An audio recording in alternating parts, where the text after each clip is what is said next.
ಎಲ್ರಿಗೂ ನಮಸ್ಕಾರ. ಶ್ರೀಮತಿ ಮಾತುಕತೆಗಳು ಯೂಟ್ಯೂಬ್ ಚಾನೆಲ್ಗೆ ನಿಮ್ಮೆಲ್ರಿಗೂ ಸ್ವಾಗತ. ಯಾರೆಲ್ಲ ಸಬ್ಸ್ಕ್ರೈಬ್ ಮಾಡ್ಕೊಳ್ದೆ ಕತೆಗಳನ್ನ ಕೇಳ್ತಿದ್ದೀರಾ, ದಯವಿಟ್ಟು ಸಬ್ಸ್ಕ್ರೈಬ್ ಮಾಡ್ಕೊಂಡು ಕತೆಗಳನ್ನ ಕೇಳಿ. ಈಗ ಕತೆಯನ್ನ ಶುರು ಮಾಡೋಣ. ಆರುದ್ರ ಮನೆಯಲ್ಲಿ ಆರುದ್ರ ತನ್ನ ರೂಮ್ ಒಳಗಡೆ ಹೋಗಿ ಬಾಗ್ಲು ಹಾಕೊಂಡ್ಲು. ಅವಳ ಕೈ ಬೆರಳಿನಲ್ಲಿದ್ದ ಆ ನಿಶ್ಚಿತಾರ್ಥದ ಉಂಗುರ ಅವಳಿಗೆ ಬೆಂಕಿಯಂತೆ ಸುಡ್ತಿತ್ತು. ವಿಜಯ್ನ ಆ ನಿರ್ಲಕ್ಷ್ಯ ಅವಳನ್ನ ಪೂರ್ತಿ ಕುಗ್ಗಿಸಿತ್ತು. ಏನ್ ವಿಜಯ್, ಒಂದ್ಸಲ ಕೂಡ ನನ್ ಕಡೆ ನೋಡ್ಲಿಲ್ವಾ? ನಾನು ನಿನಗೆ ಅಷ್ಟೊಂದು ಬೇರೆಯೊಳಗ್ ಹೋಗ್ಬಿಟ್ನ ಅಂತ ಆರುದ್ರ ದಿಂಬಿನಲ್ಲಿ ಮುಖ ಹೂತು ಅಳ್ತಿದ್ಲು. ಎಲ್ರೂ ಹೊರಟ ಮೇಲೆ ಆ ದೊಡ್ಡ ಮನೆಯಲ್ಲಿ ನಿಶ್ಶಬ್ದ ಆವರಿಸಿತ್ತು. ಆರಾಧನಾ ತನ್ನ ರೂಮ್ನಲ್ಲಿ ಮಂಚದ ಮೇಲೆ ವಾಲಿ ಕೂತಿದ್ಲು. ನಿಶ್ಚಿತಾರ್ಥ ನಡೆದ ಆ ಕೆಲವು ಗಂಟೆಗಳು ಅವಳಿಗೆ ಹಲವು ವರ್ಷಗಳ ಹೋರಾಟದಂತೆ ಭಾಸವಾಯಿತು. ನನ್ನ ಆ ಬೂದು ಬಣ್ಣದ ಕಣ್ಣುಗಳು ಮತ್ತೆ ಅವನಾಡಿದ ವಿಷದ ಮಾತುಗಳು ಅವಳನ್ನ ನಿದ್ರೆ ಮಾಡದಂತೆ ಕಾಡ್ತಿದ್ವು. ಆಗ ರೂಮ್ ಬಾಗಿಲು ಮೆಲ್ಲನೆ ತೆರೆತು. ಕೈಯಲ್ಲಿ ತಟ್ಟೆ ಹಿಡಿದು ರಾಣ ಒಳಗಡೆ ಬಂದ. ಆರಾಧನಾ ಮುಖ ಬಾಡಿರೋದನ್ನ ಕಂಡು ಅವಳ ಹತ್ರ ಕೂತು, ಪಾಪು, ನಿನ್ಗೂ ಊಟ ತಂದಿದ್ದೀನಿ, ಈ ಕಡೆ ನೋಡು ಅಂತ ಪ್ರೀತಿಯಿಂದ ಒಂದು ತುತ್ತು ತಿನ್ನಿಸ್ದ. ಆರಾಧನಾ ಭಾರವಾದ ಮನಸ್ಸಿನಿಂದ ಒಂದು ತುತ್ತು ತಿನ್ಲು. ಆದ್ರೆ ಅವಳ ಕಣ್ಣುಗಳು ತುಂಬಿ ಬಂದ್ವು. ತಡಿಯೋಕಾಗ್ದೆ ರಾಣನ ಕೈ ಹಿಡ್ಕೊಂಡ್ಲು. ಅಣ್ಣ, ನನಗ್ ತುಂಬಾ ಭಯ ಆಗ್ತಿದೆ. ಆನಂದ್ ಯಾಕೆ ಇಷ್ಟೊಂದು ಕೆಟ್ಟವನಾಗ್ ನಡ್ಕೊಳ್ತಿದ್ದಾನೆ? ಯಾವಾಗ್ಲೂ ನನ್ ಮಗುನ ಕೊಲ್ಲೋದೆ ಅವನ್ ಗುರಿ ಆಗಿದೆ. ನನ್ ಹೊಟ್ಟೆಲಿರೋದು ಒಂದು ಜೀವ ಅಂತ ಕೂಡ ಅವನಿಗೆ ಅನ್ನಿಸ್ತಿಲ್ವಾ? ಅವನ್ ಮಾತ್ ಕೇಳಿದ್ರೆ ನನ್ ರಕ್ತವೇ ಹೆಪ್ಪುಗಟ್ಟಿದಂತಾಗತ್ತೆ. ಆರುದ್ರ ಅಕ್ಕನ ಜೀವನ ನೆನ್ಪಿಸ್ಕೊಂಡ್ರೆ ನನ್ಗಿನ್ನೂ ಚಿಂತೆ ಆಗತ್ತೆ. ಅಕ್ಕ ಇಂತಹ ಮೃಗದ ಜೊತೆನ ಬಾಳ್ಬೇಕಿರೋದು ಅಂತ ಬಿಕ್ಕಿ ಬಿಕ್ಕಿ ಹತ್ಲು. ರಾಣ ದೀರ್ಘವಾಗಿ ನಿಟ್ಟುಸಿರು ಬಿಟ್ಟು ತನ್ನ ತಂಗಿಯ ಮುಖ ನೋಡ್ದ. ಅವಳ ಭಯ ಅವನಿಗೆ ಅರ್ಥ ಆಗ್ತಿತ್ತು. ಆದ್ರೆ ಆನಂದ್ ಮೇಲೆ ಅವನಿಗಿದ್ದ ಹಳೆಯ ಸ್ನೇಹ ಆನಂದ್ನ ವರ್ತನೆಯನ್ನ ಕೇವಲ ಒಂದು ಕೋಪ ಅಂತ ಭಾವಿಸುವಂತೆ ಮಾಡಿತ್ತು. ಪಾಪು, ಇಲ್ಲಿ ನೋಡು, ನಾನೀಗಾಗ್ಲೇ ಆನಂದ್ ಹತ್ರ ಇದ್ರ ಬಗ್ಗೆ ಸೆಪರೇಟ್ ಆಗಿ ಮಾತಾಡಿದ್ದೀನಿ. ಅವನು ಅರ್ಜುನ್ ಮೇಲಿರೋ ಕೋಪದಲ್ಲಿ ಮತ್ತೆ ನಿನ್ ಮೇಲಿರೋ ಕಾಳಜಿಯಲ್ಲಿ ಹಾಗೆ ಮಾತಾಡಿದಾನಷ್ಟೆ. ಇನ್ಮೇಲೆ ಅವನು ನಿನ್ನನ್ನ ಹೆದರ್ಸೋದಿಲ್ಲ. ಕರ್ಣ ಮತ್ತೆ ಅರ್ಜುನ್ ಜೊತೆಗೂ ಯಾವುದೇ ಸಮಸ್ಯೆ ಮಾಡೋದಿಲ್ಲ ಅಂತ ನನಗ್ ಮಾತು ಕೊಟ್ಟಿದ್ದಾನೆ. ಅವನು ನನ್ನ ಫ್ರೆಂಡ್ ಪಾಪು. ನನಗೆ ಅವನ ಬಗ್ಗೆ ಗೊತ್ತು. ನೀನ್ ಯಾವ್ದಕ್ಕೂ ಹೆದರ್ಬೇಡ. ನಿನ್ ಅಣ್ಣ ಬದುಕಿರೋವರೆಗೂ ನಿನಗೂ ನಿನ್ನ ಮಗುವಿಗೂ ಯಾವುದೇ ಅಪಾಯ ಬರೋಕೆ ನಾನು ಬಿಡೋದಿಲ್ಲ ಅಂತ ಧೈರ್ಯ ತುಂಬ್ದ. ಆರಾಧನೆಗೆ ಸಮಾಧಾನ ಅನ್ನಿಸ್ಲಿಲ್ಲ. ತನ್ನ ಮಗುವಿನ ತಂದೆಯೇ ಮಾಡ್ತಿರೋ ದ್ರೋಹ ಮತ್ತೆ ಆನಂದ್ನ ದ್ವೇಷದ ನಡುವೆ ಸಿಕ್ಕಿ ಅವಳು ನೊಂದು ಹೋಗಿದ್ಲು. ಅಳು ತಡೆಯೋಕಾಗ್ದೆ ಅಣ್ಣನ ಎದೆಗೆ ವಾಲಿ ಅಪ್ಕೊಂಡ್ಲು. ಬಾಗಿಲಲ್ಲಿ ನಿಂತು ಇದನ್ನ ನೋಡ್ತಿದ್ದ ಪ್ರೀತಿಯ ಕಣ್ಣುಗಳು ತುಂಬಿ ಬಂದ್ವು. ಒಂದೆಡೆ ಗಂಡನ ಪ್ರೀತಿ, ಇನ್ನೊಂದೆಡೆ ತನ್ನ ಅಣ್ಣನ ಕ್ರೌರ್ಯ. ಇವೆರಡರ ನಡುವೆ ನಲುಗ್ತಾ ಇರೋ ಆರಾಧನಳನ್ನ ನೋಡಿ ಅವಳಿಗೂ ನೋವಾಯ್ತು. ಆ ಶಾಂತವಾದ ರಾತ್ರಿಯಲ್ಲಿ ಒಂದು ದೊಡ್ಡ ಬಿರುಗಾಳಿ ಆ ಕುಟುಂಬದತ್ತ ಬರ್ತಿರೋದು ಯಾರಿಗೂ ತಿಳಿದಿರ್ಲಿಲ್ಲ. ಅಂದು ಸಾಯಂಕಾಲ ರಾಣ, ಆರಾಧನಾ ಮತ್ತೆ ಆರುದ್ರ ಹಾಲ್ನಲ್ಲಿ ಕೂತು ಮಾತಾಡ್ತಿದ್ರು. ಸಂಧ್ಯಾ ಮತ್ತೆ ಪ್ರೀತಿ ಅಡ್ಗೆ ಮನೆಯಲ್ಲಿ ಅವ್ರಿಗೋಸ್ಕರ ಹಾಲಿನ ಪಾಯಸ ಮಾಡ್ತಿದ್ರು. ಆಗ ಅತಿ ವೇಗವಾಗಿ ಬಂದು ಮನೆ ಮುಂದೆ ನಿಂತಿತ್ತು ಅರ್ಜುನ್ ಕಾರು. ಕಾರಿನ ಸದ್ದು ಕೇಳಿದ ಕೂಡ್ಲೆ ಆರಾಧನಾ ಮುಖದಲ್ಲಿ ನಗು ಮೂಡಿತ್ತು. ಅದನ್ನ ಕಂಡ ಆರುದ್ರ, ಈಗ್ಲಾದ್ರೂ ನೀನ್ ನಕ್ಕಿಯಲ್ಲ ಪಾಪು ಅನ್ಲು. ಅಣ್ಣ, ಸೀತಾ ತುಂಬಾ ಒಳ್ಳೆ ಹುಡುಗಿ. ಬೇರೆ ಯಾರಾದ್ರೂ ಆಗಿದ್ರೆ ನನ್ನನ್ನ ಮನೆಯಿಂದ ಹೊರಗಡೆಗೆ ಹಾಕ್ತಿದ್ರು. ಆದ್ರೆ ಅವಳು ನನ್ನ ತಾಯಿಗಿಂತ ಹೆಚ್ಚಾಗಿ ನೋಡ್ಕೊಳ್ತಿದ್ದಾಳೆ. ಅವ್ರ ಮನೆ ತಿಂದಿರೋ ನಾನು ಖಂಡಿತವಾಗ್ಲೂ ಅವ್ರಿಗೆ ದ್ರೋಹ ಮಾಡೋದಿಲ್ಲ ಅಂತ ಆರಾಧನಾ ಹೇಳ್ತಿರೋವಾಗ್ಲೆ ಅರ್ಜುನ್ ಕಾರಿನ ಹಾರ್ನ್ ಪದೇ ಪದೇ ಸದ್ದು ಮಾಡಿತ್ತು. ರಾಣ ಹೊರಗಡೆ ಹೋಗಿ ನೋಡಿದಾಗ ಅರ್ಜುನ್ ಕಾರ್ನಲ್ಲೇ ಕುತ್ಕೊಂಡು ಹಾರ್ನ್ ಮಾಡ್ತಿದ್ದ. ಏನಾಯ್ತು ಅರ್ಜುನ್, ಹಾರ್ನ್ ಮಾಡ್ತಿದ್ಯಲ್ಲ, ಒಳಗಡೆಗ್ ಬಾ ಅಂತ ಕರೆದ ರಾಣ. ಅರ್ಜುನ್ ಸಿಟ್ಟಿನಿಂದ, ಏಯ್, ನಿನ್ ಮನೆಯೊಳಗಡೆ ಬಂದು ಊಟ ಮಾಡೋದಕ್ಕೆ ನಾನೇನು ನಿನ್ ಮನೆ ಅಳಿಯ ಅಲ್ಲ. ಏನ್ ಮಾಡೋದು, ನನ್ ಹಣೆ ಬರಹನೇ ಹೀಗಿದೆ ಅಂತ ಹಲ್ಲು ಕಡಿದು ತನ್ನ ಸಿಟ್ಟನ್ನ ನಿಯಂತ್ರಿಸ್ಕೊಂಡ. ಆದ್ರೆ ರಾಣ ಶಾಂತವಾಗಿ, ನಿನ್ನ ಅಳಿಯ ಅಂತ ನಾನು ಕರೀಲಿಲ್ಲ. ಅಮ್ಮ ಸ್ವಲ್ಪ ಕೆಲ್ಸದಲ್ಲಿದ್ದಾರೆ, ಒಂದ್ 10 ನಿಮಿಷದಲ್ಲಿ ಬರ್ತಾರೆ. ಅಲ್ಲಿವರೆಗೂ ಒಳಗಡೆಗ್ ಬಾ. ನಮ್ ನಡುವೆ ಇದ್ದ ಹಳೆ ಸಮಸ್ಯೆಗಳನ್ನೆಲ್ಲ ಮರೆತು ಬಿಡೋಣ. ನನ್ ತಂಗಿನ ನೀನು ಚೆನ್ನಾಗಿ ನೋಡ್ಕೊಳ್ತಿದ್ಯಲ್ಲ, ಅದೇ ದೊಡ್ಡ ವಿಷಯ. ಇನ್ನು ಕೆಲವು ದಿನಗಳ ನಂತರ ನಾನು ಅವಳನ್ನ ಕೆನಡಾಗೆ ಕರ್ಕೊಂಡು ಹೋಗ್ತೀನಿ. ಆಮೇಲೆ ನಿನ್ಗೆ ಯಾವುದೇ ತೊಂದರೆ ಇರೋದಿಲ್ಲ ಅಂದ. ಆದ್ರೆ ಅರ್ಜುನ್ ಒಳಗಡೆ ಬರೋಕೆ ನಿರಾಕರಿಸ್ದ. ಸೀತಾ ಫೀಲ್ ಮಾಡಬಾರ್ದು ಅಂತ ಬಂದಿದ್ದೀನಿ, ಬೇಗ ಅವರನ್ನ ಕಳಿಸ್ಕೊಡು ಅಂದ. ರಾಣ ಸರಿ ಅಂತ ಹೇಳಿ ಅವರನ್ನ ಕಳ್ಸೋಕೆ ಒಳಗಡೆ ಹೋದ. ಅದೇ ಸಮಯದಲ್ಲಿ ಹಾಸನದಿಂದ ಅರ್ಜುನ್ ಅಪ್ಪ, ವೆಂಕಟರಾಮಮ್ಮ, ವಾರಿಜ, ತಮ್ಮ ಅನಂತ್ ಮತ್ತೆ ಅವನ ಹೆಂಡತಿ ಗೀತಾ 4 ಬೆಂಗಳೂರಿಗೆ ಹೊರಟ್ರು.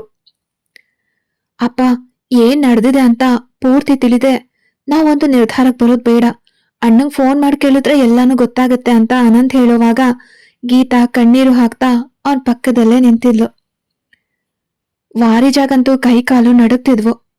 ಅವರು ತನ್ನ ಗಂಡನ ಪಕ್ಕದಲ್ಲಿ ಕೂತು, ರೀ, ನಮ್ಮ ಮಗ ಇಂತಹ ತಪ್ಪು ಮಾಡೋಕೆ ಸಾಧ್ಯವೇ ಇಲ್ಲ. ಯಾರೋ ಹೇಳಿದ್ದನ್ನ ಕೇಳಿ ನೀವು ಇಷ್ಟು ಬೇಗ ಒಂದು ತೀರ್ಮಾನಕ್ಕೆ ಬರಬೇಡಿ. ಅರ್ಜುನ್ ಎಂಥವನು ಅಂತ ನಮಗ್ ಚೆನ್ನಾಗ್ ಗೊತ್ತು. ಸೀತಾ ಅವನ ಜೀವನಕ್ಕೆ ಬಂದ್ಮೇಲೆ ಅವನು ಕೆಲಸ ಬಿಟ್ಟು ಬೇರೆ ಯಾವ್ದ್ರ ಬಗ್ಗೆ ಯೋಚಿಸ್ತವನಲ್ಲ. ಅಂಥವನು ಇನ್ನೊಬ್ಬ ಹುಡುಗಿ ಜೊತೆಗೆ ಹೇಗೆ ಅಂತ ಮುಂದೆ ಏನು ಮಾತಾಡೋಕಾಗ್ದೆ ಅಳತೊಡಗಿದ್ರು. ನಾವೆಲ್ಲರೂ ಕಣ್ಣಾರೆ ನೋಡಿದೀವಲ್ಲ, ಅವನು ಆ ಹುಡುಗಿನ ಎತ್ಕೊಂಡು ಹಾಸ್ಪಿಟಲ್ಗೆ ಹೋಗ್ತಿರೋದು. ಅದೆಲ್ಲ ಹೇಗ್ ಸುಳ್ಳಾಗತ್ತೆ ಅಂತ ವೆಂಕಟರಾಮ್ ಗಂಭೀರವಾಗಿ ಕೇಳಿದ್ರು. ಅಪ್ಪ, ಅದನ್ನೇ ನಾನು ಹೇಳ್ತಿರೋದು.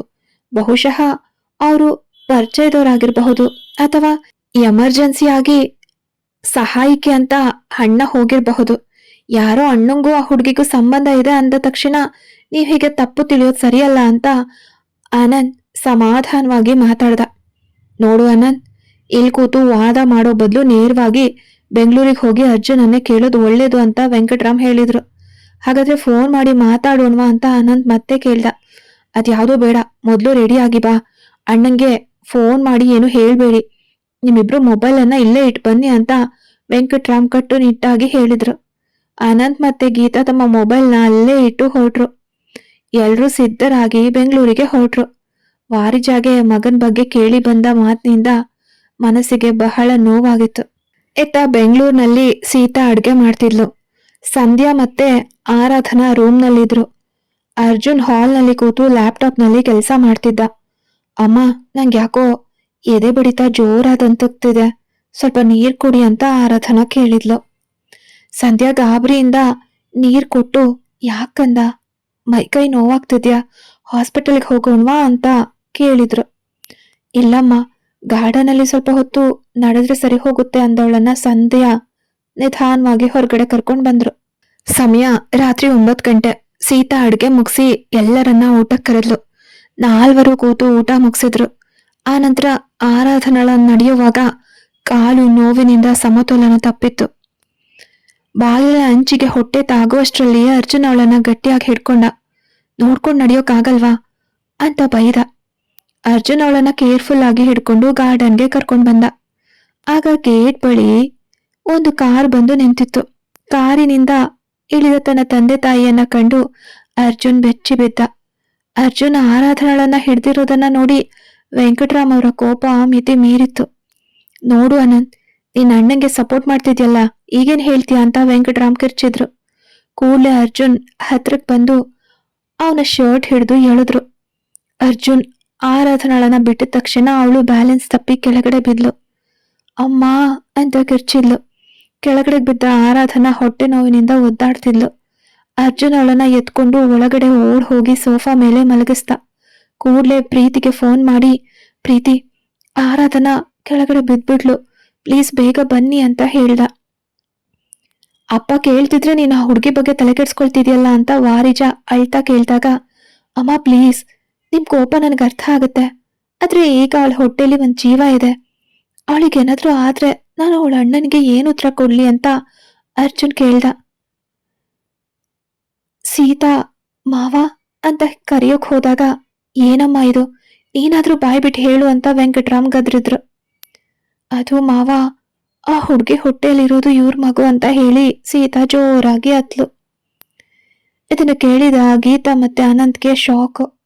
ಏನ್ ಹೇಳ್ತಿದ್ಯಾ ಸೀತಾ? ಅವ್ರ ಮೇಲೆ ತಪ್ಪಿಲ್ಲ ಅಕ್ಕ, ತಿಳಿದೆ ನಡೆದಿರೋ ಆಘಾತ ಇದು, ಅದಕ್ಕೆ ನಾವೇ ನೋಡ್ಕೊಳ್ತಿದೀವಿ ಅಂತ ಸೀತಾ ಹೇಳಿದ ತಕ್ಷಣ ಪಟಾರ್ ಅಂತ ಅವಳು ಕೆನ್ನೆಗೆ ಗೀತಾ ಜೋರಾಗಿ ಹೊಡೆದ್ಲು. ನಿಂಗ್ ಬುದ್ಧಿ ಕೆಟ್ಟಿದ್ಯಾ ಸೀತಾ? ನಿನ್ ಗಂಡನನ್ನ ಇನ್ನೊಬ್ಳು ಹುಡುಗಿ ಜೊತೆಗೆ ಹಂಚ್ಕೊಳ್ತೀನಿ ಅಂತ ಇಷ್ಟು ಸಾಧಾರಣವಾಗಿ ಹೇಳ್ತಿದ್ಯಲ್ಲ, ಈ ಆಸ್ತಿಗೆ ಆಸೆ ಬಿದ್ದು ಇವರ ಈ ಕೆಟ್ಟ ಸಂಬಂಧಕ್ಕೆ ನೀನ್ ಸಾಥ್ ನೀಡ್ತಿದ್ಯಾ ಅಂತ ಗೀತಾ ಕಿರ್ಚಿದ್ಲು.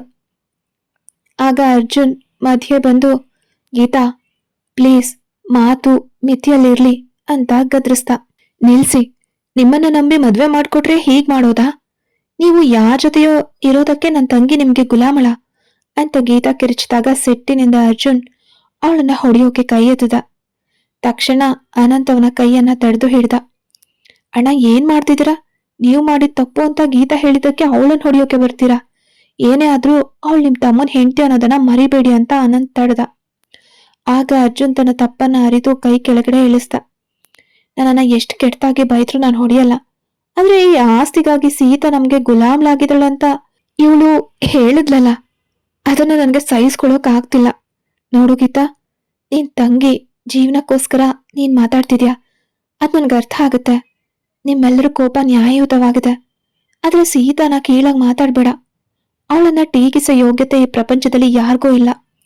ಅವಳ ಜಾಗದಲ್ಲಿ ಬೇರೆ ಯಾರೇ ಇದ್ದಿದ್ರು ಇಷ್ಟ ಹೊತ್ತಿಗೆ ಕುಟುಂಬವೇ ಚಿಂದಿಯಾಗಿ ಹೋಗ್ತಿತ್ತು. ಆದ್ರೆ ಅವಳು ನನ್ ಮೇಲೆ ಯಾವ ತಪ್ಪು ಇಲ್ಲ ಅಂತ ಅರ್ಥ ಮಾಡ್ಕೊಂಡಿರೋದಕ್ಕೆ ಇವತ್ತು ನನ್ಗಿನ್ನೂ ಬೆಂಬಲವಾಗಿದ್ದಾಳೆ. ಅವಳೊಬ್ಳು ಮಾತ್ರ ನನ್ನನ್ನ ಅನುಮಾನಿಸಿ ದೂರ ಹೋಗಿದ್ರೆ ಈ ಅರ್ಜುನ್ ಸಾಮ್ರಾಜ್ಯವೇ ಇವತ್ತು ಕುಸಿದು ಹೋಗ್ತಿತ್ತು. ಅವಳೇ ನನ್ನ ಜೀವನದ ಅಡಿಪಾಯ. ಅವಳ ಬಗ್ಗೆ ಯಾರು ಏನೇ ಅಂದ್ರೂ ನಾನು ಸುಮ್ಮನೆ ಬಿಡಲ್ಲ ಅಂತ ಆವೇಶದಿಂದ ಹೇಳಿದಾಗ ಸೀತಾ ಕಣ್ಣೀರು ಹಾಕ್ತಾ ಅವನ ಎದೆಗೆ ವಾಲಿ ಅಪ್ಕೊಂಡ್ಲು.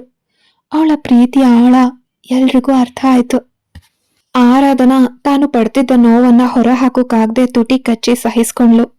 ಮಗಳ ವೇದನೆಯನ್ನ ಕಂಡು ಸಂಧ್ಯಾ ಕಣ್ಣೀರು ಹಾಕ್ತಾ ಅವಳ ಪಕ್ಕದಲ್ಲೇ ಕೂದ್ರು. ಸ್ವಲ್ಪ ಹೊತ್ತಿನ ನಂತರ ಸೀತಾ ತನ್ನ ಕಣ್ಣೀರು ಒರೆಸ್ಕೊಂಡು ಮಾವ ಮತ್ತೆ ಅತ್ತೆಯನ್ನ ನೋಡಿದ್ಲು. ಇಲ್ ನೋಡಿ, ನೀವೆಲ್ರೂ ಅವರನ್ನ ತಪ್ಪು ತಿಳ್ಕೊತಿದ್ದೀರಾ. ಅವ್ರ ಮೇಲೆ ಯಾವ ತಪ್ಪು ಇಲ್ಲ. ನಡೆದ ಘಟನೆಗೆ ಅವರೇ ಕಾರಣವೂ ಅಲ್ಲ. ಆದ್ರೂ ಆ ಹುಡುಗಿ ಹೊಟ್ಟೆಯಲ್ಲಿ ಬೆಳೀತಾ ಇರೋ ಮಗು ಇವ್ರ ರಕ್ತ ಅಲ್ವಾ? ಅದಕ್ಕೆ ಆ ಹುಡುಗಿನ ಅನಾಥೆಯಾಗಿ ಬಿಡೋಕೆ ಅವ್ರಿಗೆ ಮನ್ಸಿಲ್ಲ. ಆ ಪುಟ್ಟ ಜೀವ ಹುಟ್ಟೋವರೆಗೂ ನಾವು ಆ ಹುಡುಗಿನ ನೋಡ್ಕೊಳ್ಳೇಬೇಕು. ಅವಳ ಆರೋಗ್ಯ ಕೂಡ ಸರಿ ಇಲ್ಲ. ಈಗಾಗ್ಲೇ ಅವಳಿಗೆ ಫಿಟ್ಸ್ ಬಂದು ಕಷ್ಟಪಟ್ಟು ಉಳಿಸ್ಕೊಂಡಿದೀವಿ ಅಂತ ಸೀತಾ ಬಿಗ್ ಕಳಿಸಿದ್ಲು. ಅವಳ ಡೆಲಿವರಿ ಆಗೋವರೆಗೂ ಯಾವುದೇ ತೊಂದರೆ ಇಲ್ಲದೆ ಮನಸ್ಸಿಗೆ ನೆಮ್ಮದಿಯಾಗಿದ್ರೆ ಮಾತ್ರ ಅವಳ ಜೀವ ಮತ್ತೆ ಮಗುವಿನ ಜೀವ ಉಳಿಸ್ಕೊಳ್ಳೋಕ್ ಸಾಧ್ಯ.